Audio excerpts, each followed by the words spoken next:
I spent 20 years playing the invisible daughter, bending over backward while my sister got the sun, moon, and stars. But when my parents callously canceled my 21st birthday to coddle her over a teenage tantrum, my tears finally dried up. Instead, I grabbed the keys to my dad's prized Mercedes and I vanished into the night. If you look up the word afterthought in the dictionary, you'll probably find a picture of my childhood. My name is Riley Stratford. I grew up in an affluent, manicured neighborhood in Fairfield County, Connecticut, where the lawns were perfectly green, the driveways were paved with imported stone, and family secrets were swept under custom Persian rugs. To the outside world, my parents, Richard and Patricia Stratford, were pillars of the community. My dad was a senior partner at a corporate law firm in Manhattan, and my mom was the chair of the local country club's event committee. But inside the walls of our 5-bedroom colonial, there was a strict, unspoken hierarchy. At the very top sat my younger sister, Madison. And at the very bottom, somewhere beneath our golden retriever's shedding schedule, was me. The age gap between Madison and me was exactly 3 years, but the emotional gap was a canyon. Madison was the miracle baby, born after my parents had allegedly struggled with secondary infertility. From the moment she took her first breath, she was crowned the undisputed queen of the Stratford household. She didn't just get what she wanted, she got it before she even knew she wanted it.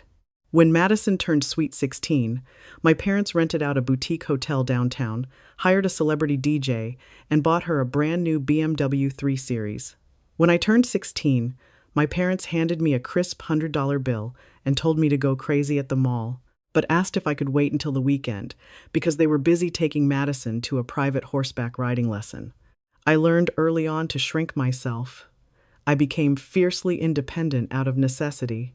I got a partial academic scholarship to NYU, worked 25 hours a week at a crowded coffee shop on McDougal Street to cover my rent and living expenses, and maintained a 3.8 gigapascals. I didn't ask my parents for a dime, mostly because I knew the answer would somehow inevitably circle back to Madison's needs. Riley, honey, Madison really needs a private SAT tutor this semester, so we're a little tight on extra cash right now, my mother would say, oblivious to the irony of wearing a new pair of Louboutins while saying it. But my 21st birthday was supposed to be different. Turning 21 is a universal milestone, and for the first time in my life, my parents actually seemed invested. 6 months before the date, my dad pulled me aside during a rare family dinner. "Riley," he had said, clapping a heavy hand on my shoulder, "you've worked hard. You're doing great at college.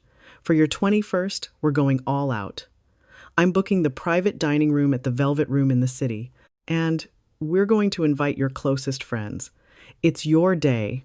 The Velvet Room was one of the most exclusive, ridiculously expensive steakhouses in Manhattan. Getting a reservation required months of notice and a hefty deposit. I was stunned. For a fleeting, foolish moment, I thought that maybe, just maybe, I had finally crossed the threshold into adulthood and earned their respect. I thought they finally saw me. For weeks, that dinner was my lighthouse. Midterms were brutal. My shifts at the cafe were exhausting, and my bank account was perpetually hovering around 2 digits. But I had the Velvet Room to look forward to. I even saved up my tip money for a month and a half to buy a stunning floor-length silver sequin dress from Nordstrom. It hung on the back of my closet door, catching the morning light, a daily reminder that my moment in the sun was finally coming. I invited my 3 best friends from my dorm, a couple of girls from my study group, and even bought a new pair of heels to match. The plan was set. I would take the train back to Connecticut on a Thursday night, spend Friday relaxing with my parents, and then we would all drive into the city together on Saturday evening for the grand event. I should have known better. I should have known that in the Stratford family, my happiness was always one of Madison's moods away from being obliterated. I arrived at my parents' house in Connecticut on Thursday evening, dragging a duffel bag and carrying my silver dress in a protective garment bag. The house was dead quiet when I unlocked the front door, which was unusual. Usually there was the sound of the television, or my mother loudly complaining on the phone about a caterer. As I stepped into the foyer, a sudden, ear-piercing scream echoed from the living room, followed by the distinct sound of shattering glass. I dropped my duffel bag and ran in, my heart pounding. Madison was standing in the middle of the room, her face red and contorted in rage. At her feet lay the shattered remains of my mother's favorite antique crystal vase. My mother, Patricia, was hovering near the sofa, her hands clasped in front of her like a distressed Victorian woman, while my dad stood awkwardly by the fireplace, looking helplessly at his youngest daughter. "He ruined my life," Madison shrieked, kicking a large shard of crystal across the hardwood floor. "He absolutely ruined my entire junior year." "Oh, sweetheart, please calm down. You're going to hyperventilate," my mother cooed, stepping over the glass to try and rub Madison's back. Madison violently shrugged her off. "Don't touch me. You don't understand. Tyler is going to Cabo for spring break with the boys, and he told me I can't come because it's a guy's trip. And when I told him it was either me or Cabo, he chose Cabo. He broke up with me." Tyler Higgins was Madison's arrogant, lacrosse-playing boyfriend of exactly 4 months. This was the tragedy that was currently tearing my household apart. A high school breakup. I stood in the doorway, my silver dress draped over my arm, watching the circus unfold. "Hey," I said softly, "is everything okay?" All 3 heads snapped toward me. My mother looked at me as if I were a stranger who had just wandered in off the street. "Riley, you're home early. I told you I was taking the 6:00 p.m. train," I replied, stepping into the room. "What's going on?" "Tyler dumped me, you idiot," Madison snapped, her tears magically pausing just long enough for her to hurl an insult at me. "My life is officially over, and nobody cares." "We care, Maddie. We care so much," my dad chimed in, using his serious lawyer voice as if he were addressing a jury. "We're going to fix this." I rolled my eyes internally but kept my mouth shut. I went upstairs, hung my dress on the door of my childhood bedroom, and went to bed, assuming the storm would blow over by morning. After all, teenagers break up every day. The world keeps spinning. The next morning, the day before my 21st birthday, I woke up and went downstairs to make coffee. My dad was sitting at the kitchen island, furiously typing on his laptop, while my mother was on the phone, speaking in hushed, urgent tones. Madison was nowhere to be seen. "Morning," I said cheerfully, pouring myself a cup of black coffee. "So, what time are we heading into the city tomorrow? My friends are meeting us at the restaurant at 7:30. My mother hung up the phone. She didn't look at me. She picked up a microfiber cloth and started aggressively wiping down the pristine marble countertops. My dad stopped typing and closed his laptop slowly. The silence in the kitchen became heavy, thick, and suffocating. "Riley," my dad started, using a tone I instantly recognized. It was the tone he used when he was about to deliver bad news and expected me to just swallow it. "Sit down for a second." I didn't sit. My grip tightened on my coffee mug. "Why? What's going on?" My mother finally looked up, offering a tight, patronizing smile. "Honey, you saw how devastated your sister was last night. She is completely heartbroken. Tyler really did a number on her self-esteem. She refused to eat breakfast this morning." "Okay?" I prompted, feeling a cold knot form in my stomach. "Well," my dad sighed, leaning back in his stool, "we've decided the best thing for Madison right now is a change of scenery, a distraction. Your mother just booked a last-minute weekend package at the Golden Door Spa Resort in California for Madison and 2 of her best friends. They fly out tomorrow morning." The knot in my stomach twisted into a sharp knife. "Tomorrow morning, my birthday." "Tomorrow?" I whispered. "But the Velvet Room, the reservation, my 21st birthday." My mother sighed, an exaggerated, dramatic sound meant to show how exhausted she was by my lack of empathy. "Riley, please try to be mature about this. You are turning 21, which means you are an adult. Madison is a child in crisis. We had to use the deposit from the Velvet Room to help cover the first-class flights for the girls. It was exorbitant, but it was the only way to get them out there this weekend." The room spun. They hadn't just canceled my dinner. They had literally taken the money meant to celebrate my milestone birthday, a promise made 6 months ago, and used it to send my spoiled 17-year-old sister on a luxury spa vacation because her high school, the boyfriend wanted to go to Cabo.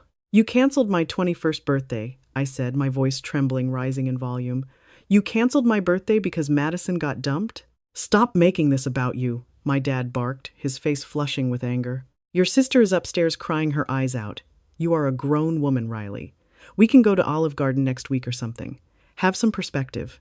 "Olive Garden next week." After 6 months of promises, after I spent my hard-earned tips on a dress I now had nowhere to wear, after inviting my friends who had already bought me gifts. No, I said, my voice dropping to a terrifyingly calm register. No. I have had perspective my entire life. I sat in the bleachers for every one of her pageants. I stayed home so you could afford her tutors. I asked for nothing. Nothing. You promised me this one day. Don't use that tone with me in my house, my dad yelled, standing up. The reservation is canceled, the money is spent, and that is final. If you can't be supportive of your family during a crisis, then maybe you should go back to your dorm. He grabbed his briefcase from the counter, shooting me a look of utter disgust, and stormed out of the kitchen, heading to his home office. My mother gave me a disappointed shake of her head and followed him. I stood alone in the kitchen, staring at my cold coffee. Something inside me snapped. It wasn't a loud, chaotic break. It was a quiet, clinical severance. I realized with absolute clarity that I would never be a priority in this family. I was just the background character in Madison's reality show. As I turned to walk back upstairs, my eyes landed on the small silver bowl in the foyer. Inside it sat the keys to my father's pride and joy, a sleek, black 2024 Mercedes-Benz AMG GT63. He loved that car more than anything in the world. He babied it, polished it, and strictly forbade anyone, even my mother, from driving it. I walked upstairs. I didn't cry. I methodically packed my duffel bag. I packed the silver sequin dress. I grabbed my passport, my birth certificate, and my social security card from my father's unlocked filing cabinet in the hallway. I checked my bank app. I had exactly $4,200 in savings. I walked back downstairs. The house was quiet again. I picked up the heavy, metallic Mercedes key fob from the bowl. It felt cold and solid in my hand. I walked out the front door, unlocked the beast sitting in the driveway, and slid into the driver's seat. The smell of rich leather filled my senses. I pushed the start button, and the twin-turbo V8 engine roared to life, shaking the gravel beneath it. They wanted me to leave? Fine. I would leave. I put the car in reverse, backed out of the pristine driveway, and drove away from my childhood, hitting the highway toward the city. The GPS screen glowed brightly in the dashboard, and as the speedometer climbed, a dark, wicked smile spread across my face. My parents had stolen my 21st birthday. I was taking a $150,000 piece of their soul. The drive down I-95 South was a blur of adrenaline and aggressive lane changes. The Mercedes AMG GT63 handled like a dream, hugging the curves of the highway while the twin-turbo engine purred a dark, satisfying melody. For the first hour, my phone remained completely silent. My parents were probably still upstairs, catering to Madison's tears, entirely oblivious to the fact that their driveway was missing $150,000 worth of German engineering. I pulled into a luxury rest stop in Darien to gas up the beast and gather my thoughts. As I walked to the back of the car to pop the trunk and properly stow my duffel bag and my silver sequin dress, my phone finally lit up. Incoming call. Dad, cell. I let it ring, savoring the moment. It rang a second time, then a third. Finally, I swiped to accept, putting him on speakerphone while I wrestled my heavy bag into the deep trunk. Riley Joanne Stratford, you have exactly 10 seconds to tell me this is a sick joke. My father's voice roared through the speaker, trembling with a level of fury I had never heard before. He sounded completely unhinged. It's not a joke, Richard, I replied, calmly adjusting my garment bag. I didn't call him Dad. Bring the car back right now. Do you have any idea what you've done? That is my vehicle. It is not a toy for you to take on a joyride because you threw a tantrum over a dinner reservation. The sheer hypocrisy almost made me laugh out loud. A tantrum? That's rich coming from the guy who just blew thousands of dollars to send his youngest daughter to a spa because a high school boy didn't want to hold her hand in Cabo. The car is collateral. Consider it payment for the next 2 years of my college tuition, since I clearly won't be seeing a dime of support from you. I am calling the police, he screamed. I am reporting it stolen. You will be arrested, Riley. I will press charges, I swear to God. I froze. A tiny spike of fear hit my chest. Grand theft auto was a felony. But as I leaned forward to grab my phone, my hand brushed against something hard and uneven beneath the customized trunk mat. The mat had been slightly dislodged by my duffel bag. Curiosity took over. I pulled the heavy carpeted mat back. Tucked neatly inside the recessed spare tire compartment was a sleek black leather briefcase with a brass combination lock. "You there?" my father yelled. "I'm dialing 911 on your mother's phone right now. You are going to be in handcuffs on your 21st birthday." "Hold on," I said softly, my eyes fixed on the briefcase. My dad was a man of routine. He always used the same four-digit code for everything. Madison's birth year, 2009. I spun the little brass dials. 2009. The locks clicked open with a sharp snap. I flipped the lid open. I don't know what I expected to find, maybe emergency cash, maybe some embarrassing magazines. But what I saw made my blood run cold, and then, slowly, a victorious smile crept onto my face. Inside were stacks of heavily redacted bank statements, wire transfer receipts, and ledgers. But they weren't for our household.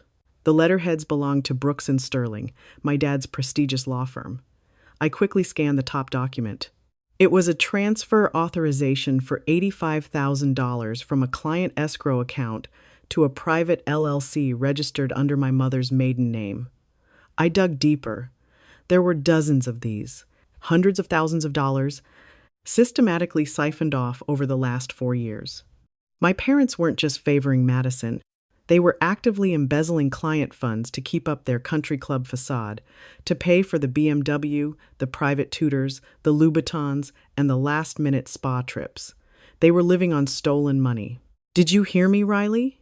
my dad bellowed through the phone, pulling my attention back. "I hear you perfectly, Richard," I said, my voice dripping with newfound authority.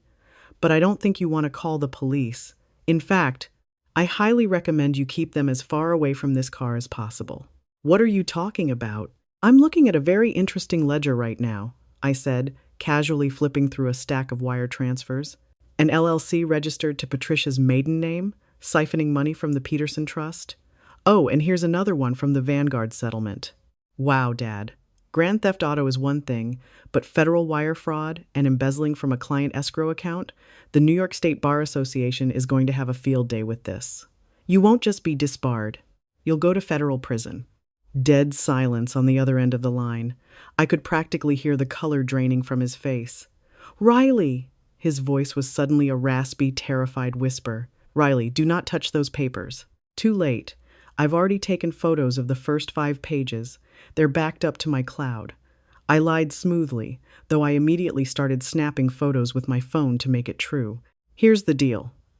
You are going to let me keep this car for the weekend. I am going to drive into the city.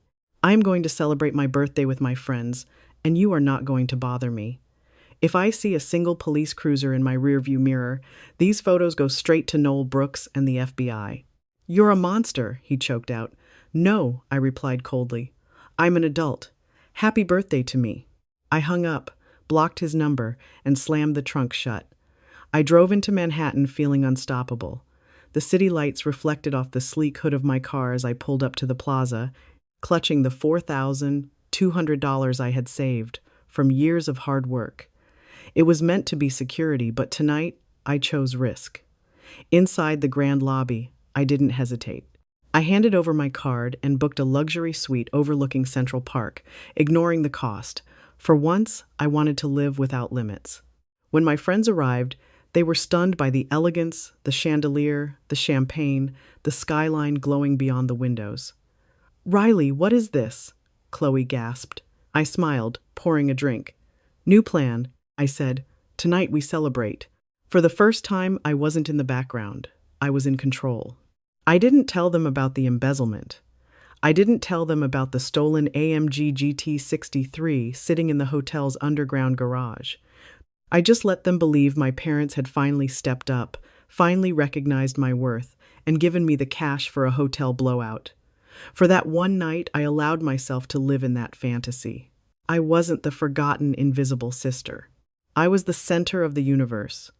We ate truffled fries in our robes, blasted music, and danced until our feet ached. At exactly midnight, as the clock struck my 21st year, we stood on the balcony overlooking the park, glasses raised high, screaming happy birthday into the crisp, freezing New York air. While I was living my best life, elevated above the city, karma was quietly, brutally disassembling the Stratford family back in Connecticut. I had deliberately kept my phone on Do Not Disturb all night. When I finally unblocked it the next morning, groggy and nursing a mild champagne headache, I was greeted by an avalanche of chaotic voicemails from my mother. I sat on the edge of the plush king-sized bed, eating a $45 room service Belgian waffle, and listened to the timeline of their destruction. It was nothing short of poetic. Voicemail 1 Friday, 9:30 p.m. Riley, please call your father. He is having a severe panic attack. We need that briefcase you took. You don't understand the pressure we are under, sweetheart. He made some mistakes at work, but it's nothing we can't fix if we just get those papers back. Please, be reasonable. My mother's voice was shrill, lacking her usual condescending country club drawl. But the real chaos didn't start until Saturday morning. Voicemail 2 Saturday, 8:15 a.m. Riley, pick up the phone right now. Madison's credit card was declined at the resort in California. She called me hysterically crying from the lobby. The hotel manager is threatening to kick her and her friends out onto the street because the card on file bounced for the room deposit. Your father's bank accounts are completely frozen. We can't even wire her money. My dad's reckless financial juggling had finally caught up with him. He had been moving stolen money from one client trust to another to pay off his massive, fraudulent credit lines, and the immense stress of me taking his safety stash of documents must have caused him to miss a critical transfer. The bank's algorithms had flagged the massive, unusual deficits and locked all his platinum cards for suspicious activity. Voicemail 3 Saturday, 1:45 p.m. Riley, you ruined everything. You ruined your sister's life. Madison was detained by resort security. She and her friends tried to sneak liquor out of the hotel bar because they didn't have any money to buy anything, and now the local police in California are involved. We can't even buy her a flight home. How could you do this to your own family? I actually laughed out loud. A dark, cynical laugh that echoed in the luxurious, quiet suite. My mother was genuinely blaming me for Madison getting caught stealing booze because her daddy's fraudulent, stolen money stopped working. The delusion was absolute and impenetrable. But the final, fatal blow didn't come from my actions. It came from Noel Brooks, the ruthless senior partner at my dad's law firm. Around 4:00 p.m. on Saturday afternoon, while my friends and I were walking through Central Park, I received a text message from an unknown number. It wasn't my dad pleading for his life. It was a man named David, a junior associate at the firm whom I had met once at a tedious Christmas party. Hey Riley, I don't know what's going on or if you've heard, but the FBI just raided the Brooks and Sterling offices in Manhattan. They brought boxes. They took your dad's work desktop, his laptop, and padlocked all his physical file cabinets. Noel Brooks is screaming in the conference room. Just wanted to give you a heads up in case things are crazy at home. I stopped walking, staring at the glowing screen of my phone, the weight of reality settling heavily on my shoulders. I hadn't sent the photos to the Bar Association. I hadn't leaked the documents to Noel Brooks. I hadn't done anything. My dad's sloppy accounting had triggered a massive internal audit at the firm entirely on its own. The briefcase sitting in my hotel room wasn't the only evidence.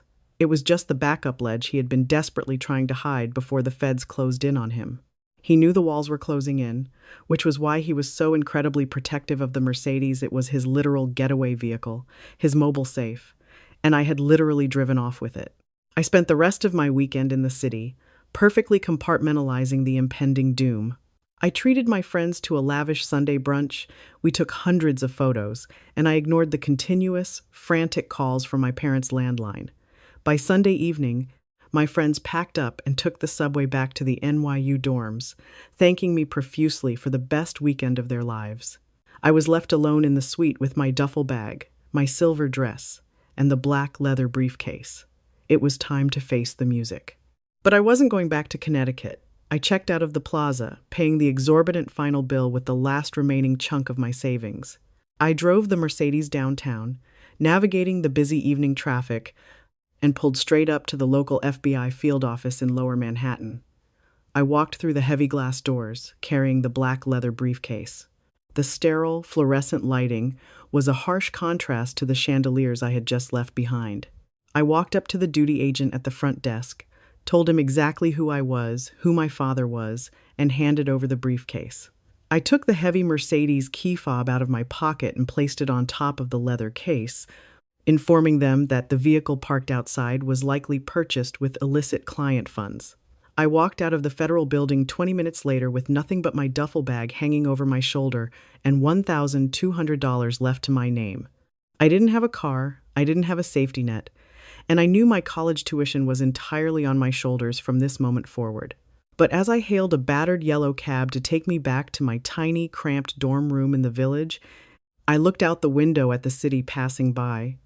I had nothing, but I was entirely my own. And for the first time in 21 years, I felt completely, utterly free. The fallout was swifter and more merciless than I could have ever imagined. It turns out that when you build your entire life on a foundation of stolen money and arrogant entitlement, the collapse is spectacularly loud. By Monday morning, Richard Stratford was no longer a respected corporate attorney. He was a sensationalized local villain. The Connecticut Post ran the headline in bold black ink: "Prominent Fairfield attorney indicted in multi-million-dollar escrow fraud." Local news helicopters hovered over our pristine 5-bedroom colonial, their blades chopping through the quiet suburban air. A neighbor, Mrs. Gable, the woman my mother had routinely and maliciously excluded from the country club's summer gala, delightfully live-streamed the FBI raid on a local Fairfield Facebook group. My dad was let out in handcuffs at 6:00 a.m., wearing his monogrammed silk pajamas, looking pale and thoroughly defeated. My mother, Patricia, was recorded screaming hysterically at federal agents, threatening to sue the United States government for trampling her imported hydrangeas. The video hit 1 million views by noon. The investigation peeled back the pristine layers of my parents' lives to reveal rotting wood. My father had embezzled just over $3.2 million from vulnerable client trust accounts over a span of 5 years. The black leather briefcase I had handed over to Agent Miller in Lower Manhattan was the smoking gun. It contained the direct, unredacted ledgers tying the stolen funds to my mother's fake LLC, which she had ignorantly used to fund her lavish lifestyle. Noel Brooks, the senior partner at my dad's firm, held a ruthless press conference throwing Richard completely under the bus to save the firm's reputation. Because the evidence was irrefutable, my dad's trial was brief and brutal. Judge Harrison, a no-nonsense federal judge in the Southern District of New York, didn't hold back. "Your hubris is only outweighed by your greed, Mr. Stratford," the judge announced, his voice echoing in the mahogany courtroom. Richard was sentenced to 8 years in a federal penitentiary. When the bailiff led him away, my mother didn't even stand up to say goodbye. The financial seizure was absolute and devastating. The government stripped them to the bone to pay back the victims. They seized the Fairfield house, the country club memberships, my mother's designer jewelry collection, the stolen Mercedes, and Madison's beloved BMW. All bank accounts were frozen and subsequently liquidated. My mother and sister were left with absolutely nothing. The high society friends who used to drink mimosas with my mother on our sprawling patio suddenly suffered from collective amnesia. The country club formally revoked her membership via a cold 2-sentence email. As for Madison, her luxurious California spa trip ended in absolute humiliation. Because my dad's platinum cards were frozen, the resort pressed charges for the stolen liquor from the minibar and the unpaid damages to the suite. My mother had to swallow her pride and beg her estranged sister in Ohio for a high-interest loan just to buy Madison a middle-seat coach ticket on a budget airline to get her home. Madison's boyfriend, Tyler Higgins, the catalyst for the canceled birthday, blocked her number the second the indictment hit the press. Without the stolen money, Madison's exorbitant private high school tuition bounced. She was forced to transfer to the local public school in the middle of her senior year, a fate she had always loudly, obnoxiously claimed was beneath her. Her old friends pretended she didn't exist. She became a pariah overnight. While their world burned to the ground, I was busy building mine from the ashes. I won't lie and say it was easy. Without the tiny shred of a safety net my parents had occasionally provided, I had to hustle harder than I ever had in my life. I maxed out my student loans to cover my senior year at NYU. I picked up a second job, bartending on the weekends in the meatpacking district, often returning to my cramped dorm at 4:00 a.m., smelling like sour beer, only to wake up for an 8:00 a.m. marketing lecture. I lived off ramen, cheap bodega coffee, and pure, unfiltered determination. But the exhaustion was different now. It wasn't the heavy, suffocating exhaustion of trying to earn the love of people who were fundamentally incapable of seeing me. It was the empowering, electric exhaustion of building my own empire. I graduated NYU with honors. Thanks to my relentless networking and a stellar recommendation from my marketing professor, I landed a junior executive position at a top-tier tech firm in Manhattan, working under an incredible mentor named Sarah Jenkins. By the time I was 23, I had a beautiful, sunlit apartment in Brooklyn, a rapidly growing investment portfolio, and a chosen family of friends who celebrated me for exactly who I was. I went to therapy to process the grief of mourning parents who were still alive. I learned to let go of the anger that had fueled my drive down I-95 inches, the stolen Mercedes. I completely cut contact with Richard, Patricia, and Madison. They were ghosts to me. But the universe has a funny, poetic way of bringing things full circle. 2 years after my 21st birthday, my company sent me to coordinate a high-level corporate retreat in Westport, Connecticut, just a few towns over from where I grew up. On a gloomy, rain-soaked Saturday afternoon, I stepped into a local, run-down strip mall diner to grab a quick coffee before heading back to the city. The bell above the chipped glass door chimed violently. The air inside smelled faintly of stale grease, bleach, and burnt filter coffee. It was a depressing, fluorescent-lit purgatory. "Take a seat anywhere, honey. I'll be right with you." A sharp, exhausted voice called from behind the counter. I froze in my tracks. Wiping down a sticky laminate table with a gray, filthy rag was a young woman in a cheap, brown polyester uniform. Her hair, once perfectly highlighted and professionally blown out every week, was pulled back into a messy, unwashed bun. The expensive acrylic nails were gone, replaced by short, chipped polish and raw cuticles. It was Madison. She turned around, grabbing a green order pad from her apron, and stopped dead. Her eyes widened, scanning me from my tailored wool trench coat down to my designer leather boots, and finally resting on the diamond-studded watch on my wrist. I looked at her, really looked at her. There was no golden child left. Just a 20-year-old girl who had peaked at 17, violently ejected from a fairy tale she didn't earn, trapped in a harsh reality she wasn't equipped to handle. Before either of us could speak, the diner door swung open again, letting in a gust of cold, wet wind. My mother, Patricia, walked in, furiously shaking out a cheap, broken plastic umbrella. She looked aged easily 10 years older than her actual 52 years. Her tailored designer clothes had been replaced by baggy, faded sweatpants and a pill-covered fleece jacket. "Maddie, hurry up and finish your shift," Patricia snapped, aggressively loud, completely oblivious to my presence. "The transmission on that piece of trash Honda is acting up again, and I am not paying for a tow truck. Let's go." Madison didn't answer her. She couldn't. She just kept staring at me, her chest heaving slightly, her cheeks flushing a deep, humiliated crimson. Her eyes darted to the floor, ashamed. I didn't gloat. I didn't smirk. I didn't cross the room to deliver a dramatic, vindictive monologue. I didn't say a single word. I didn't need to. The universe had already delivered the punchline to a joke 20 years in the making. I simply turned on my heel, pushed the diner door open, and walked back out into the cleansing rain. I climbed into the back of my waiting town car, told the driver to head to Manhattan, and watched my past fade away into nothingness in the rearview mirror. If Riley's journey from the forgotten shadow to a fiercely independent woman inspired you, hit that like button. Don't forget to subscribe and turn on notifications for more crazy, real-life drama stories. Share this video with anyone who needs a reminder that your worth isn't defined by how others treat you. Drop a comment below. How would you have handled the stolen Mercedes?